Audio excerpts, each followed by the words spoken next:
Good day mga bossing. Ano kayang sira na itong unit ko? Kasi pag nagsisignal light ako, to there, hindi siya umiilaw, hindi siya gumagana. Bagong palit na to ng ng switch.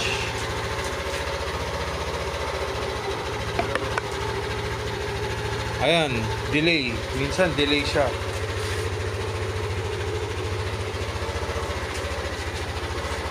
Delay siya lumalabas. So, ang tagal nun. Naka-tie switch na to eh. Ito yung Aerox na version 1. Yung wala talaga siyang hazard. So, para magka-hazard, pinalitan ko siya ng ng tie switch. Yung magkakaroon ka pa ng extra on-off dito. Tapos yung hazard niya, left, tapos right. Pero minsan, pag umaandar na ako sa kalsada, kunyari, inon ko to, yung auto idling, hindi pa kasi gumugulong eh. Pagka inon ko yung auto idling, pagka nag-signal ako ng pakanan, gumagana siya ngayon ah. So maayos naman siyang gumagana ngayon.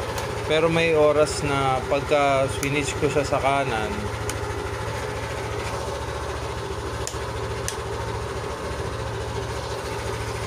o sa kaliwa, ngayon okay naman siya. Pero may time na pagka ginagamit ko siya sa kalsada, hindi siya gumagana. Pero ngayon okay naman, responsive siya.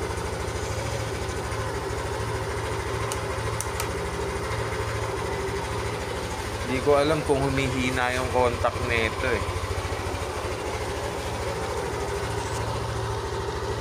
So salamat sa makakatulong. Pa-comment na lang mga boss. Thank you.